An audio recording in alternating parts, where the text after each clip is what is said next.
जय जय श्री राम दर्शकों, जय बाबा जी महाराज की जय हो।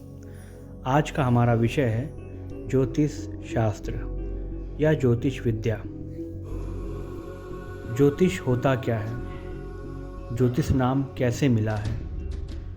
वास्तव में ज्योतिष शास्त्र का ज्ञान तो बहुत लोग कर लेते हैं इसकी पढ़ाई करके, परंतु ज्योतिष शास्त्र सिर्फ ज्ञान भर से ही नहीं होता है, ज्ञान भर होने से ही नहीं होता है। ये विद्या है, ज्योतिष विद्या इसीलिए इसको कहा गया है। ये विद्या है जो आत्मा से आती है और आत्मा के कारक भगवान सूर्य देव हैं। भगवान सूर्य देव ही इसके अधिदेवता हैं, क्योंकि ये इन्हीं की विद्या है। ज्योतिष धन ईश, ज्योति के ईश, अपने सौर मंडल में ज्योति के ईश सूर्य देव ही हैं। इन्हीं से जगत का पालन होता है। ज्योतिषपति इन्हीं को कहा गया है। इसीलिए ज्योतिष की विद्या इन्हीं से प्राप्त होती है। तो ज्योतिष विद्या इसीलिए कहा गया है। सभी लोग ज्योतिष की पढ़ाई करते हैं, लेकिन सभी लोग की समझ अलग अलग होती है, क्योंकि यह विद्या है, यह ज्ञान भर नहीं है। सभी ज्योतिष अलग अलग इसीलिए बताते हैं क्योंकि वो अपनी समझ से बताते हैं। उन्होंने क्या प्राप्त किया है, पढ़ाई तो वही की है, लेकिन उन्हें क्या मिला है, क्या प्राप्त किया है, क्या उनकी समझ है, कुंडली को देखकर वो क्या समझते हैं, ये उनके अपने ज्ञान और विद्या पे निर्भर करता है। अब आप सोचिए, अगर आपको कोई रोग है, आप डॉक्टर के पास जाएंगे तो लगभग 10 डॉक्टर के पास जाएंगे तो वो लगभग एक ही तरह की दवाई लिखेंगे। मान लीजिए कंपनी अलग हो सकती है, फॉर्मूला वही होगा, लेकिन ज्योतिष की अगर बात करें तो अगर आप 10 ज्योतिष के पास जाएंगे तो वो 10 अलग अलग चीज़ें बताएंगे। उसमें बहुत सी चीज़ें कॉमन होंगी, लग्न राशि वगैरह सब कॉमन ही होगी, क्योंकि वो जो भी बताएगा वो बेस है उसका, वो सबको आता है। लेकिन उन्होंने ज्योतिष विद्या प्राप्त सही से की है कि नहीं की है, उनकी अपनी कैसी समझ है, वो कितना ज़्यादा कुंडली का अध्ययन सही कर पाते हैं, उनके गुरु का कैसा आशीर्वाद रहा है, कैसा उन्होंने अपने गुरु से विद्या प्राप्त की है। और ज्योतिष के लिए सिर्फ ज्ञान ही महत्वपूर्ण नहीं है, ज्योतिष के लिए साधना भी महत्वपूर्ण है।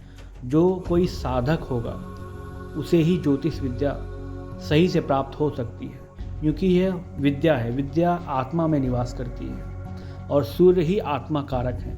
आप अपने इष्ट की अगर साधना करते हैं तब यह विद्या आपको बहुत ही अच्छे से आएगी, आप इसमें सफल रहेंगे। आप जिसको जो बताएंगे उनका कार्य होगा।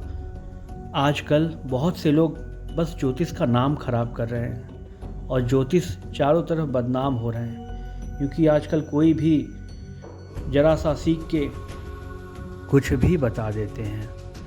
उनका ज़्यादातर अंगूठी पहनाने का ही रहता है कि उन्हें अंगूठी पहनाना है, और उनका ध्यान इस पे ही रहता है कि अंगूठी पहनाएं, उसमें लाभ कमाएं।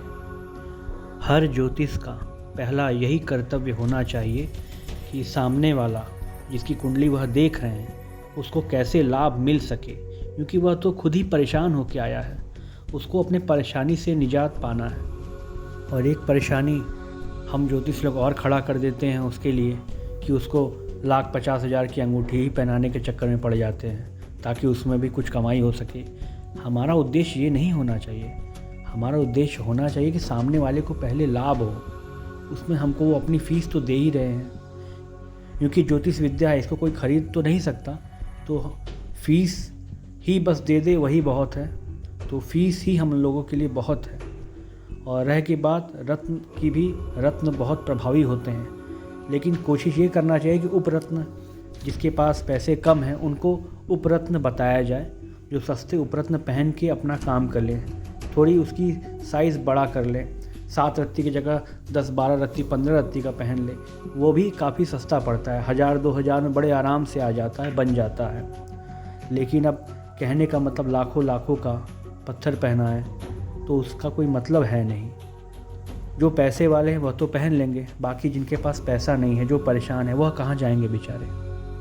तो हमें इसको विद्या रखना है, इसका सौदा नहीं करना है। विद्या का सौदा हो भी नहीं सकता, और जिनके पास विद्या है अगर वो ऐसा करेंगे तो उनकी विद्या ख़त्म भी हो जाएगी, नष्ट भी हो जाएगी। क्योंकि विद्या कभी भी गलत उपयोग से बढ़ती नहीं है, घट जाती है, ख़त्म हो जाती है। तो ज्योतिष विद्या है तो इसका सम्मान करना चाहिए। जो ज्योतिष हैं उनको भी सम्मान करना चाहिए इस बात का, और जो ज्योतिष के पास गए हैं उनको भी इसका सम्मान करना चाहिए।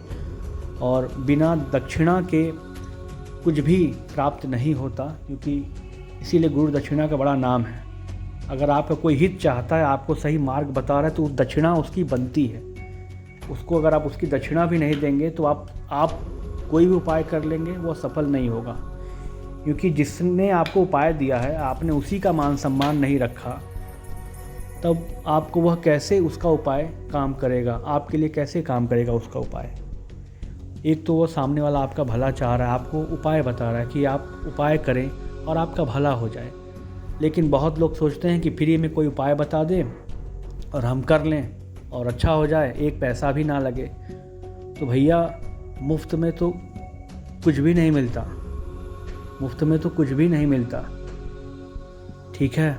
और ज्योतिष विद्या है, इसका कोई खरीद नहीं सकता, इसका कोई सौदा नहीं कर सकता। किसी की फीस 100 रुपये भी है, किसी की 500 भी है, किसी की 11,000 भी है। अब किसका कैसा अध्ययन है ये तो वही जाने।